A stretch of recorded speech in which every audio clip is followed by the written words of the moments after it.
What's that one? What? That one there, on your arm. Oh, that's a tattoo there. I got that one removed.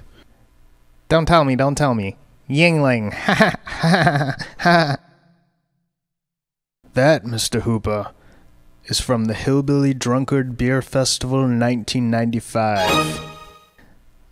Hillbilly drunkard. I don't know what that is. Do you know what that is? No, I don't. What happened?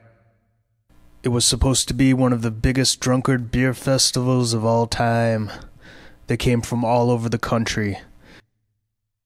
All the beer had been bought up for miles around, including myself. 1,100 cans of beer went into the coolers that day. Didn't see the first drunkard for about a half an hour. He was a good old boy, a 6-footer. You know, Chief, you know how you can tell how big they are? By looking from the bottom of their feet to the top of their head. What we didn't know is that this beer festival had been so secret that no authorities had been notified and no police would soon be sent. At first light, the drunkards started pouring in, so we formed ourselves into tight groups. The idea was, drunkard comes to the nearest can, that can start pounding and hollering and screaming, and sometimes that drunkard would go away, but sometimes he wouldn't go away. Sometimes that drunkard, he looks right into you, looks right into your eyes. You know the thing about a drunkard? He's got lifeless eyes, black eyes, like a doll's eyes. And he comes at you, he doesn't seem to be living, until he cracks you open and he takes a sip, and those black eyes roll over white, and then you hear that terrible high-pitched screaming. Despite of all the pounding and the hollering, they all just come in and drink the life right out of you. You know, by the end of that first dawn, lost 100 cans. I don't know how many drunkards, maybe 1,000. I don't know how many cans. They each averaged 6 an hour, I think.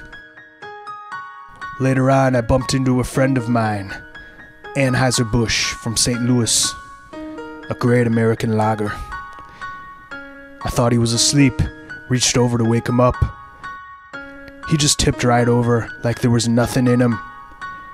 Well, he had a hole punched in him, just above the waist, and then he had been shotgunned by one of those hillbilly drunkard bastards. And then he was tossed right back into the cooler with reckless abandon. Finally, a patrol officer cruising the area spotted the festival and all the drunken commotion. He arrived minutes later to break things up and confiscate all the alcohol. You know, that was the time I was most frightened, waiting for my turn to be confiscated. I'll never allow myself to be placed into a beer cooler again. So, 1,100 cans went into the coolers, 316 cans come out, the drunkards took the rest.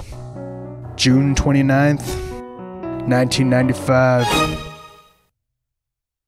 Anyway, we delivered the bomb. What bomb?